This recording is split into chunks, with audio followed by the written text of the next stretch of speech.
Welcome to our Behind the Mic with MAB podcast. I'm your host, Amanda Fontaine. Join me as I chat with vibrant radio hosts, intriguing television personalities, and the brilliant minds behind TV and radio stations in our broadcast community.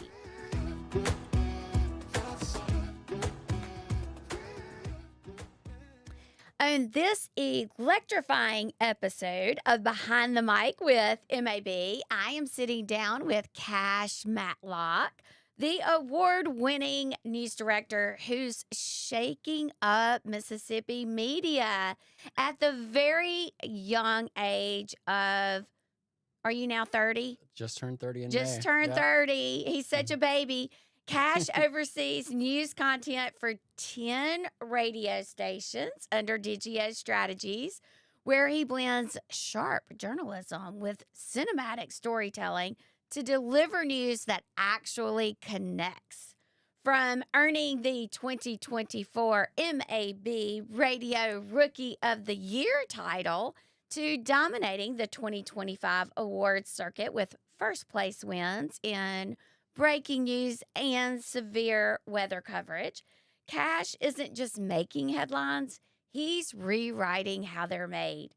He's also the mind behind the Queen City Newsfeed, a digital news platform that exploded to over 27,000 followers in its first year. So today we will dive into his journey from small town reporter to multimedia powerhouse, his bold approach to community storytelling, and the passion driving his mission to modernize local journalism for the next generation. This episode is a must-listen for anyone who believes the future of news should be just as dynamic as the people it serves. So, Cash, I'm so excited to have you here today. Okay, Amanda, I need you to do my intro for everything. Like anytime I make an appearance or do anything, I need you to hype me up like that, because that was quite the intro. I would absolutely love to, but I have to give Daniel credit because he is the one that wrote it for me. That's So awesome. Thanks, Daniel. That's awesome. But yes, I would go with you anywhere. Yes. Well, that is like hearing it all, because it's only been like I told you earlier, I've been working since I was 19. So to hear it all kind of laid out in a couple of paragraphs, there's pretty wild. So it's been a long journey, and it's only 10 years, or 11, I guess. But such a short time. I have to tell you though, when I read your bio, there was something that upset me. You're not mentioned in it? No. What upset me is I was like, he was a young professional of the year finalist for MAB, and it is not even in your bio. I'm just saying. Well, I couldn't put everything in there. I've just done so much, You have. Okay, so let's start back. You are from Clarksdale. No. No, you didn't go to Clarksdale High School. Oh, so I made that up. So no. You're close. Now this is a big issue because I went to Clarkdale High School, but it's in Lauderdale County. But basically, we would always get upset because when we would play sports and we would travel, everyone always said Clarksdale. And I believe Clarksdale is like in the Delta, right? It is in the Delta, yeah. Yes. So I'm from Lauderdale County, and there's a high school there called Clarkdale, and it's because it's on the borderline of Clark County and Lauderdale County. That's interesting. But everybody, never heard of it. Everybody makes that mistake, though. It's kind of funny. Well, I'm from the Delta. I'm a Delta girl, so I guess that's why I probably just read it very quickly and left that. You're like, how did we not meet until a couple years ago? I was like, how have we not discussed this as many times as we've been together? Right. So you went to Clarkdale High School, yes. And you ended up graduating from Mississippi State. Yes. What was your degree in at Mississippi State? So it is in, I believe, communications with a focus in broadcast journalism. And then I also have an associate's degree from Meridian Community College because I went there first and then continued at Mississippi State University. And my associate's degree is in broadcast journalism. So did you always know that that's what you wanted to do? Actually, in a way, yes.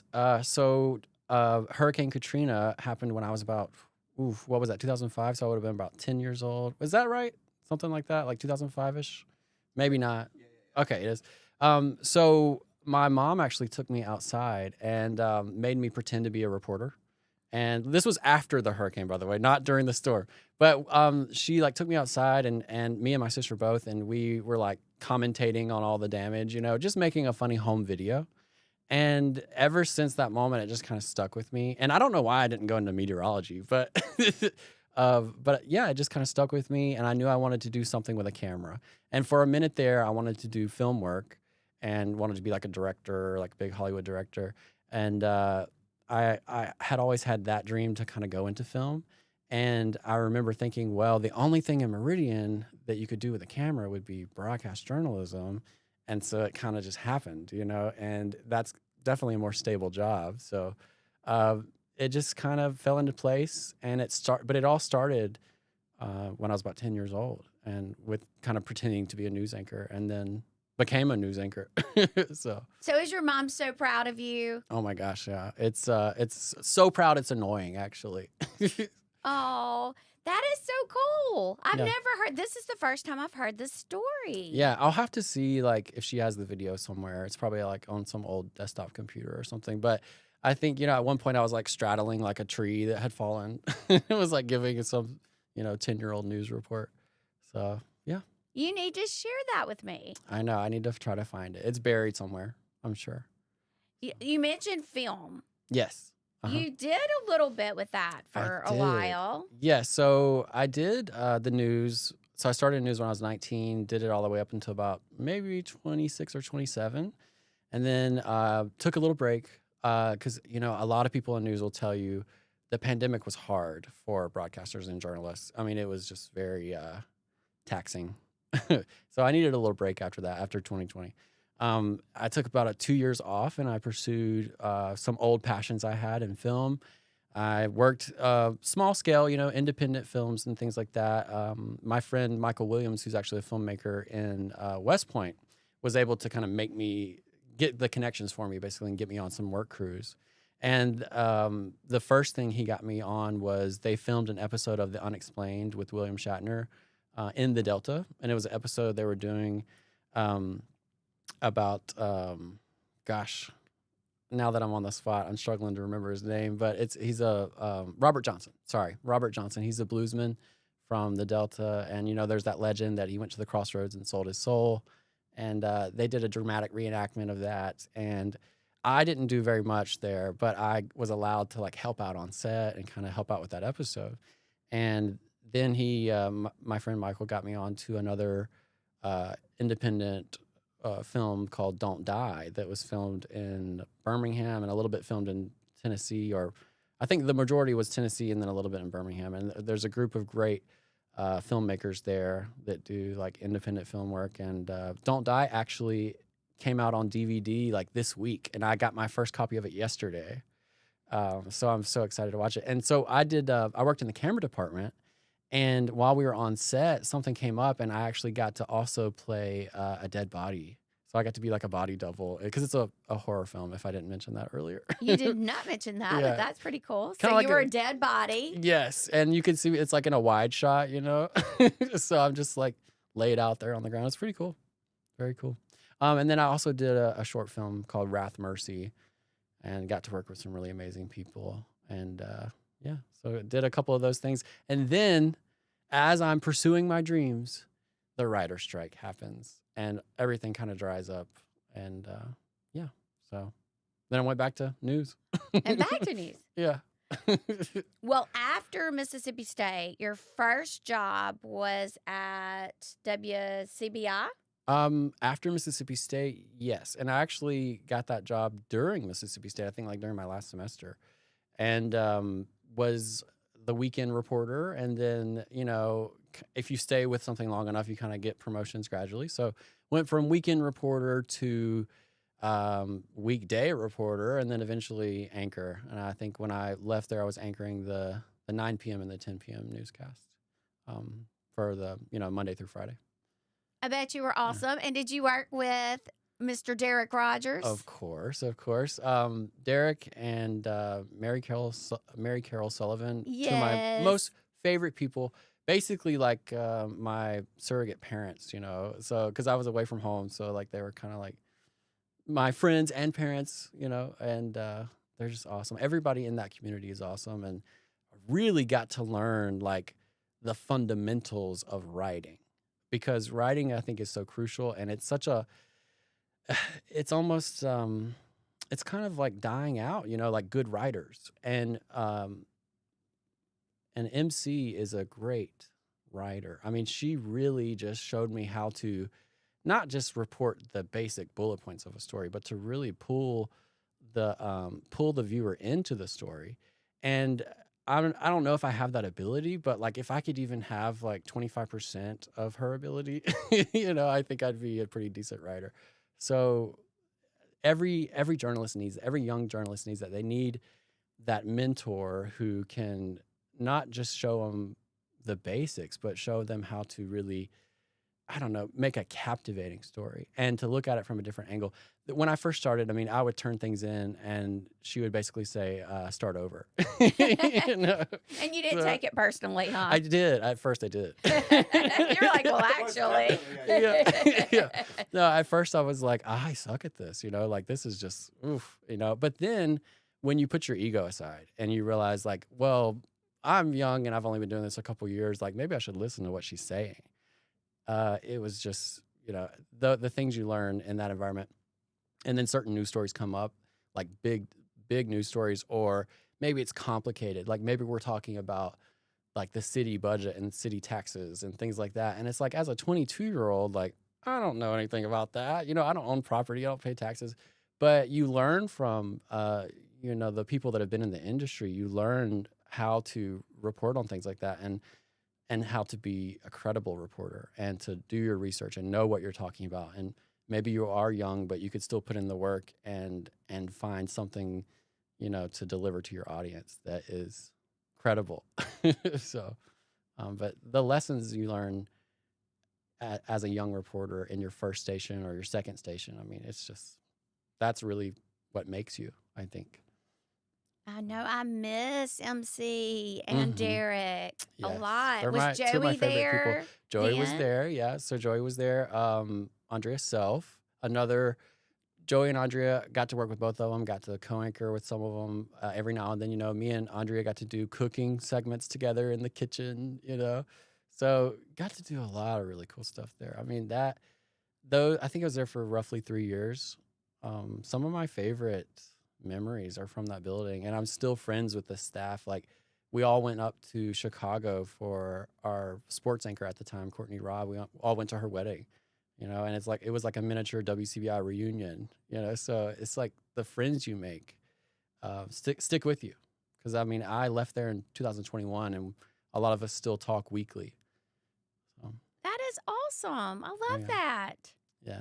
Are there any stories in particular that come to mind that were really cool? Okay, so there were some really big deal stories, you know, that we did. But I do want to talk to you about one that's not really a big deal, but it was to the people of the town. So I got to do this really cool series of stories about this town dog in Eupora, Mississippi. And at one point, they had a town dog named George. And George he didn't live anywhere really. I mean, I did think like there was one person in the town that that did kind of like keep him and feed him.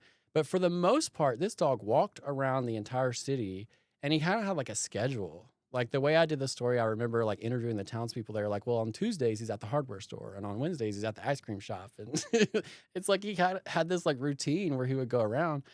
And are you familiar with Steve Hartman? Yes. So I tried to channel my inner Steve Hartman and do like a real, like, I don't know, human interest, like piece with a little heart in it.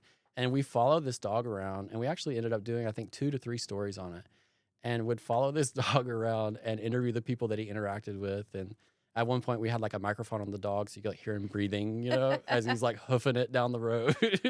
But it's things like that.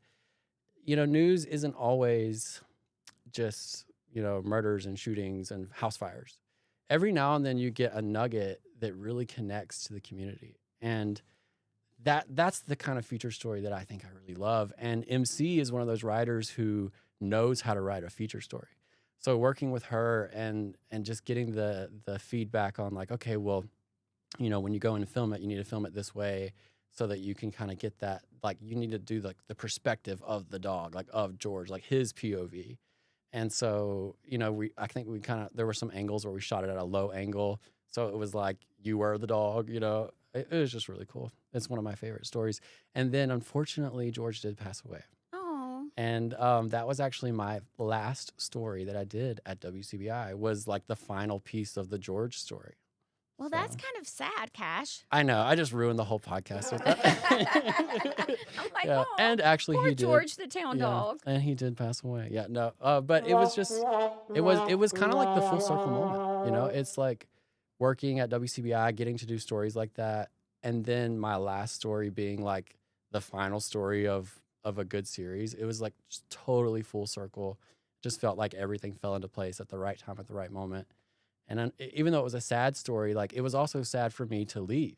So it was like, I don't know. It was, is serendipitous the right word? Probably not. But it felt good, you know. So. Well, you left WCBI Mhm. and you went to That- WTOK? No, so WTK was first. First, okay. So I'm from Meridian, and WTOK, I started there at 19. And I actually got to work, me and Emily Paul. Emily Paul is she is the assistant news director at WLBT. And I believe she's married now, so Paul is not her last name, but that's her maiden name. And at the time, she was Emily Paul. We went to MCC together, and she had gotten a part-time job at WTOK, and then had basically, I guess, told them, like, hey, you need to hire this other guy who's in class with me.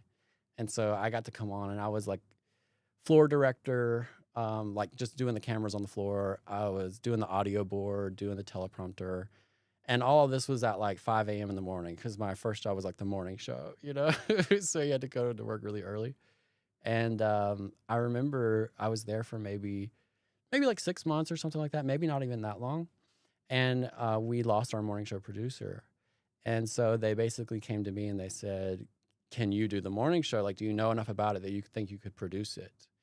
And so I got to produce it. And I was like 19 years old producing Good Morning Meridian, which was, I think at the time, like 3 shows back to back.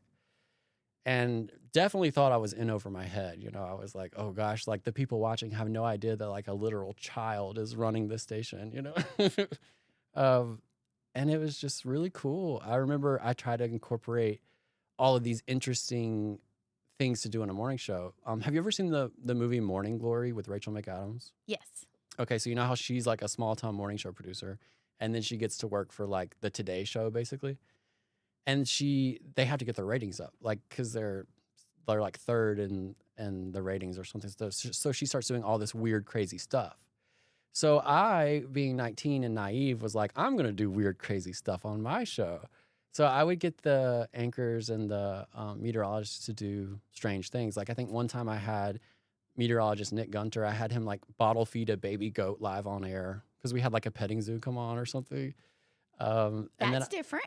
Yes, and I had Andrea Williams, longtime WTOK anchor. I was having her like show, like I had this local gardening place come on, and I had Andrea like showing people how to garden, like how to pot a plant properly, and like, you know, how you have to like fix the soil and like tear up the roots and like pot it properly. Like we did all these really cool things. We would have a local restaurant come on, and I would have them like cooking something in the morning. And not to brag, but our ratings did go up. So Of course they did. What a great opportunity. I know. And a great story. And that goes back to connections. Yes. Mm-hmm. And it's like when you work in Mississippi broadcasts, you quickly learn that like everybody knows everybody, and everybody's worked at every station. And, you know, odds are like your competitor is probably going to end up being your coworker one day, because I feel like everybody kind of eventually over the course of 10, 20 years, like you shift around. And now that I've done 2 TV stations and 10 radio stations, it's like you have such a network of people all across. And then, of course, being a part of MAB, being a part of the Young Professional Committee, now I have connections with people that I never worked with, but they're still working in the state, you know. And some of my really good friends are from like, WTVA, WLBT, places that I never worked at, but I get to connect with them through the Young Professional Committee. So it's been awesome. It's such a great committee. I say it all the time. I know. love y'all. Well, you just say it because you're the leader of it. No, I really do. I love y'all. No, I'm just kidding. As we discussed earlier, at we my love age, you. you make me tired at the retreats, but Yeah. other than that, y'all are great. You mentioned Emily. Emily is going to be on, I think, in a couple of weeks. Okay, awesome. She'll be on the podcast with us.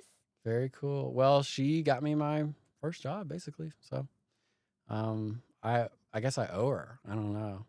Maybe a little bit. Yeah, maybe a little bit. She'll probably watch this back and be like, "You're an idiot."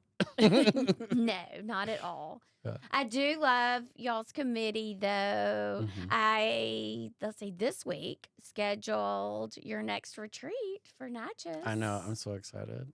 I am so excited. The retreats are so cool because, from a journalistic perspective, even though you're born and raised in Mississippi, there's parts of it you've never seen, most likely. So just getting to travel around the state and interact with different communities and see different things is really awesome. And not a lot of jobs give you that opportunity. So to be able to know more about the state that you do the news for is, I think, like priceless, really. I mean, it's very enriching. It's quite the experience. So we're really appreciative to you for organizing all of it. And I love it. I think, I want to keep on trucking. And I do want to point out that, it's the Young Professional Committee and the age limit is 30. And I think we made an amendment the last time we all met because I just turned 30 and Daniela just turned 30. So we were like, can we we don't want to leave the committee. So can we up the age? Yes, we bumped it up to 35. Yeah. So now you got me for another 5 years. So. I reported that in my board meeting that yeah. The Young Professional Committee met and decided to increase the age to 35. There's some of us that we're gonna age out of it, so we wanted to stick around. And that's not a good thing. And I appreciate y'all so much. I love hearing your perspectives on everything and the fact that you're so willing to mentor the college students and try to keep them in Mississippi. That's so awesome. Well, we're facing a lot of things in Mississippi. We're facing a brain drain. We're facing less interest in journalism. And I think you have to combat that. It has to be all hands on deck. It has to be every person in broadcast, whether you're the journalist or whether you are, the TDs or you're behind the scenes in some way, you're a producer. I think it's all hands on deck. We have to get more people interested.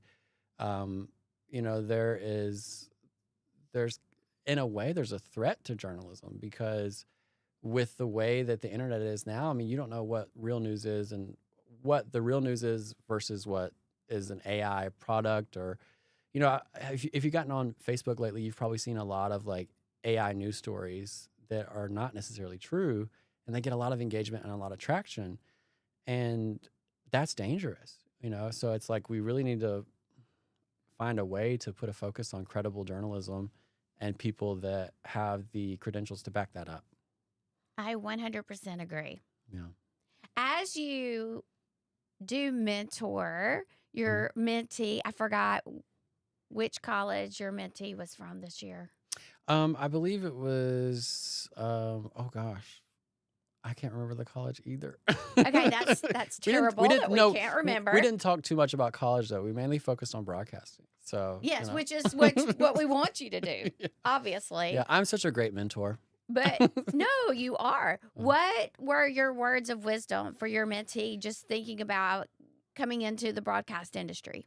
So, I think really what I try to tell a lot of people, there's two different routes you can kind of take. When you're talking about just journalism in general, I go back to what I said earlier about, find a mentor, and not just me. I mean, find somebody who's been in the industry for 20, 30 years. Find somebody who has been through every major catastrophic event and, huge news stories, national level news stories that started locally. You've got to find someone like that to look up to and find a way to, even if you're not their best friend, they know you exist in a way and can help you, can help shape you, help mold you. And then, the other thing I wanted to say about it was not from that perspective, but I think just be open to criticism, because in the beginning, I think you come into it at a young age. And like I said earlier, you kind of have that ego a little bit, and you can kind of let it go to your head if you're on air. And if you're on air at like 22, 23, you really think you're all that. Or some people do. But when you get those critiques, and when people, even the viewers, I've gotten a lot of information just from the viewers, because they'll say, hey, actually, that's not correct. And it's not correct because I was a part of it, or I remember this when it happened. And you just have to be open to things like that, in my opinion. Don't be afraid to say, hey, I made a mistake and I'm going to go back and change it. And moving forward, I'm going to do the research and I'm going to do the legwork to make sure it doesn't happen again. Of course, everybody's human. We're all going to make mistakes. But I think when you're young, things like that can be kind of crushing. Like, it can almost make you be like, oh, maybe I shouldn't be in this industry. But that you're learning, and everybody's going to go through that phase. You just have to be, take a step back from yourself and be receptive to that type of criticism. That's great advice. As you were saying that, I was thinking about what you said earlier about MC. Yes. And her critiquing you and you being like, really? And look at where you are now. Well, I did. There's this one story that stands out in particular. And it was like a horrific story that is very emotional. I don't want to give too many details away because I don't want to admit to this mistake. But I was trying to get a juicy headline, right? And I remember there was a murder that had happened at this house, and I had recently watched like a American Horror Story, and there's this season called Murder House, and I thought, oh, that would be a great title. And so I'm like 23 years old, and I'm like, new updates with Murder House or whatever like that. And I remember she called and she was like, you can absolutely not refer to this property as the Murder House, because it's just, there's family members tied to that, and it's emotional for them. And even though this happened 30, 40 years ago and there's a break in the case, it's still emotional for the people in the community. And she was like, you cannot treat it like that, like it's some juicy, gossipy headline. And that really, that still sticks with me today. So it's like that kind of altered my whole perspective of like, okay, well, maybe we can't just do juicy headlines to get likes and views and stuff like that. You have to humanize it in a way and realize like there are real lives connected to this case. But, I was young and I was like, I think, that sounds really cool. And I would read that article. But at the end of the day, it could be disrespectful. So, that's true. And that's like a hard lesson you learn, and I remember being embarrassed that I even tried to do it and thinking like, oh gosh, she probably thinks I'm the worst ever. But no, she wouldn't. She loved you. Yeah, well, I think she grew to love me because I forced it. Yeah, I made myself sit by her so I could learn more, soak it all in, like a sponge. I'm hearing this common thread though, like murder and horror. Are you like well, I'm a journalist, horror movie person? Oh yeah. Oh, actually, yes, definitely. I think my first movie theater experience was like Texas Chainsaw Massacre, the remake. Oh, wow. Okay. I was like 9 years old. So it was great. Well, I apologize that I've had your story all messed up from Clarkdale High School to Clarksdale High School. And then I had you at WCBI before WTOK. But you did WTOK to WCBI. Mm-hmm. Yep. So you leave WCBI. Where do you go after that? That's when I did the independent film work. And kind of did that for a couple years. And then decided to come back to Meridian and got a job as because, I was out of news. So I got a job as a marketing strategist at Digio Strategies Meridian. And it's, a family of local radio stations. And I was kind of dipping my toe into the sales world, working in broadcast, working at the TV station, the radio station. You always have the salespeople, but that was never my world. My world was the news side. And so this was my first time kind of venturing into the sales world. Not the best salesman, as it turns out. Really not the best salesman. And so I think quickly they were like, okay, well, what are we going to do with him? Because I think maybe they like my personality. So they were like, okay, well, let's do something. My bosses and our owner, they had this idea to start doing local news. And I think at the time we were syndicating a news broadcast. And they said, well, what if we just get somebody in-house to do it? We've got this kid who has a background in journalism. He could probably do it. And so we created the Queen City Newsfeed, which if you don't know the Meridian area, the nickname for Meridian is the Queen City. So we did Queen City Newsfeed, and we go around. A lot of it happens on our Facebook page. I go around, I collect stories. I take everything I learned from TV, and incorporate that into social media. So it's like I'll do like a TV style news package, but just post it online because it's not airing on TV, but it's similar. It has like a bug in the corner. It's got the lower third. It's got then sometimes it has the voiceover with the B-roll and everything. So do a lot of that. Our Facebook page is where all of it kind of goes down. And then we have our website, queencitynewsfeed.com. And then, of course, we do headline news across the 10 stations. So every morning at the top of every hour, like 6, 7, 8, 9 a.m., we're doing the local headlines for everybody. And it's been fantastic. It's a shift from traditional terrestrial broadcast news to doing things online mainly. And there's a lot more freedom in it. You're not bolted down to a schedule like this has to be ready for the 5 p.m. broadcast or the 6 p.m. broadcast. Now it's just kind of like, news is happening all around us instantly. So it's like, if I've got this story that just happened, like I'm going to go ahead and upload it and do it right then and there, because people are on their phones and they want the news like that. They're not going to not read any news and then wait till a certain time of day, So it's like you have to do everything as it happens, basically, which is pretty cool. So this is like your baby, I would think. It is. It's like a baby that we created, and right now it's 1 year old, so I feel like we're about to hit like the terrible 2s or something like that. And no, just kidding. But hopefully there's no turbulence or anything. It's going really well, and it's something that we created from the ground up. Like designing the logo, coming up with the name, looking how we're going to do the graphics, and what kind of stories we're going to tell. Who we're going to have on as interviews and what we're going to feature. How are we going to be different from what you already have? How are we going to be different from TV? How are we going to be different from independent journalists that are already doing this online?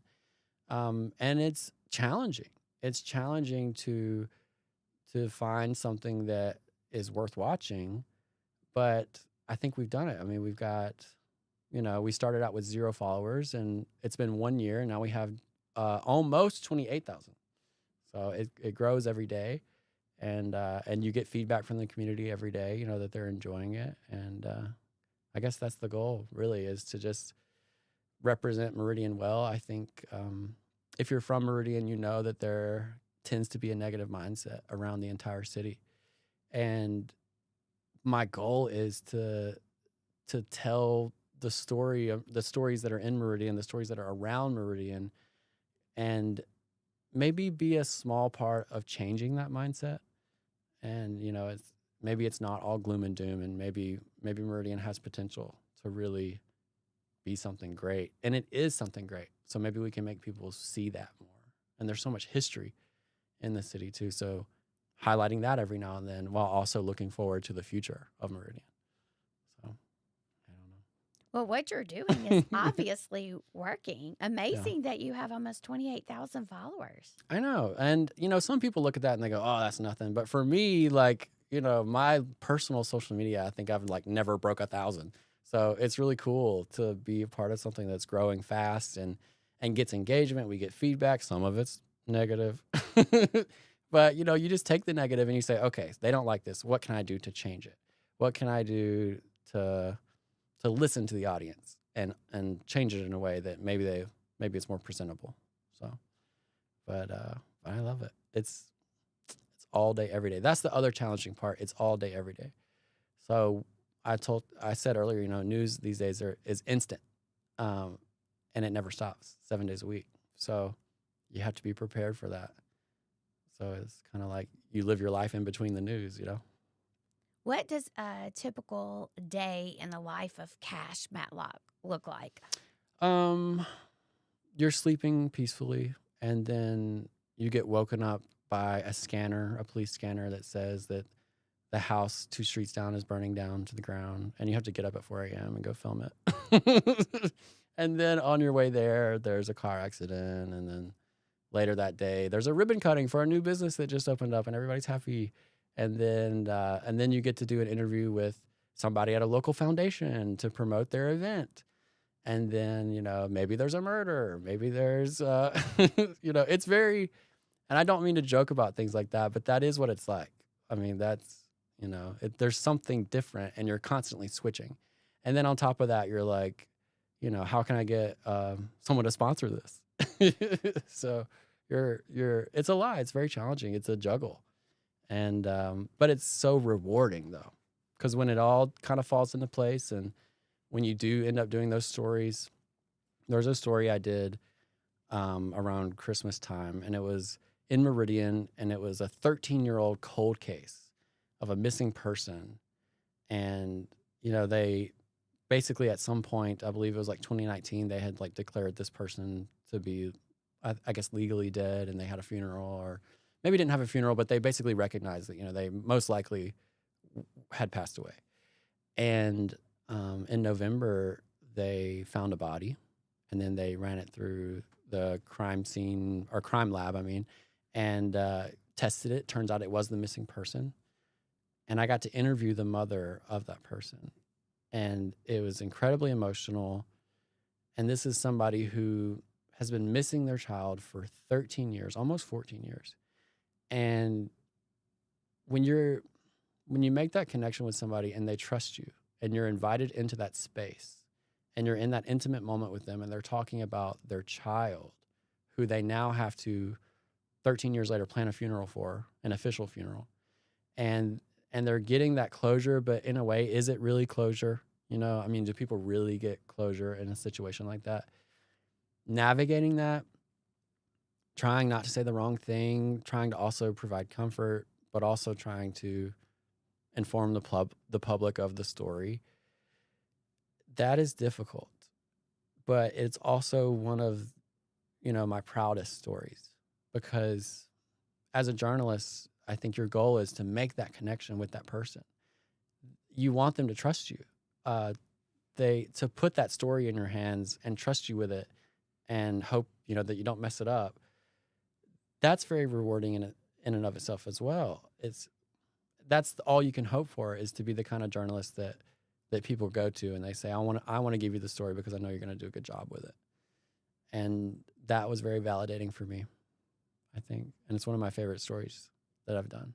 So I can't even imagine. That would be so difficult. I know. And that's the thing about journalism. It's like one day you're doing that, and then the next day, you're at a ribbon cutting or something really happy, or somebody just turned 100 and everybody's celebrating, or I don't know, you're doing something silly. So every day's different. But that's kind of the exciting part about the job too, I think, is that you never know what you're going to do that day. Well, I'm so impressed with this whole initiative. Yeah. It is awesome. Thank you. So what? You should come be on Queen City one day. I would love to. Yeah, I'll interview you. We'll just do the reverse. I'm on your Yes. podcast. You just come on my podcast. You know how I am. We'll schedule it before we leave here today. Yeah, right. That sounds great. I will be there. Thinking about that, it had to be incredibly difficult, though, putting together this whole process. Mm-hmm. What were some of the major challenges that you had when coming up with all of this? Coming up with Queen City Newsfeed? Yes. I think one of the biggest challenges for me was like, there is like and this is probably just in my head, but there's like this idea that once you do TV, to essentially do anything less, or what's viewed as less, and when I say less, I mean like now you're a social media reporter. I worried that people in the industry would look down on it, would see me as less, or see me as not taking on a job that was as respectable or something like that. That's not my opinion on it. But you do have that fear of like, I used to be a primetime news anchor, and now the bulk of my content is on Facebook. So I feel like I had that fear in the beginning of like, how will the state and the industry view this? Like, are they going to respect me? Are they going to think I'm part of the problem? Am I going to be part of what's killing the industry? And what I've learned is that none of that's really true because, like I said, I joined the MAB, made all these friends and have all these connections. And I don't think that is the case. But that was the first major, like, when I was approached with the job, I was like, well, could I do something like that? Could I really put myself out there? And I think too, like being in the public eye in any way takes a mental toll on you because, you can say all day long that people's opinions doesn't affect you or you don't care about people's opinion, but you do.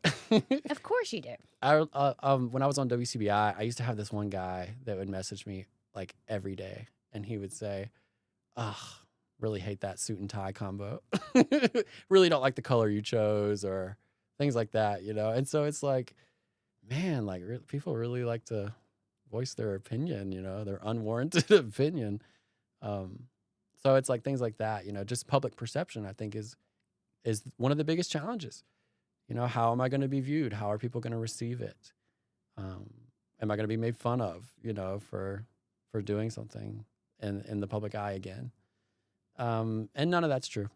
No. It all works out in the end. It all comes out in the wash. And as long as you're putting in the hard work, you're doing the research, you're doing the legwork behind it, and you come up with something that you could be proud of, what are they doing? Sitting at home in their underwear, judging other people online or something, so.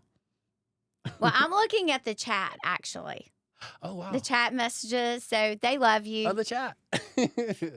Oh, awesome. Definitely. And thinking about you are certainly respected in the industry. Yeah. I mean, I didn't thinking mean to say yeah. Absolutely correct. Yeah. No, I didn't mean to say yeah. I'm sorry. No, you are. I mean, I was thinking about the awards that you've received. Yeah, so many accolades. I'm just kidding. You have. And I know you'll be submitting even more for next year's awards, right? Yeah. Oh, yeah, definitely. I already have some in the can that I've saved. Like I'll be submitting that 13-year-old cold case story. I had a thought, Amanda, and now and you just lost it's it. just gone. Yeah. That's okay. I do that all the time. Yeah. I think I've done that twice now, but I've made some pretty swift recoveries. Yes. Well, I was so excited. I love it, love it, love it when, I love everybody that wins at our awards event. Yes. I do. But when you got Radio Rookie of the Year, I was so proud. That one was one that like I secretly really wanted, but I didn't want to tell anybody I really wanted it. But I really wanted it. And I joke all the time because it's like so funny to be technically in the broadcast industry for as long as I've been and to get a rookie award, because it was my first year in radio. So I am a radio rookie, but it was kind of funny to get a rookie award when you've been around forever, So. Well, I hadn't really thought about it that way. But No, your don't think about face was priceless, I Yeah. have to say. Don't think about it because you'll take it back. I was so excited. Yeah.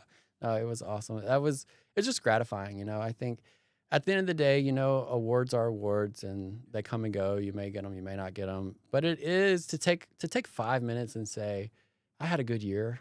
That's very validating and rewarding. And I hope that everybody, experiences that in this industry. I will say, I have been in the industry for a minute and I've never gotten an award. So not only was that, a special award, or it was my first one.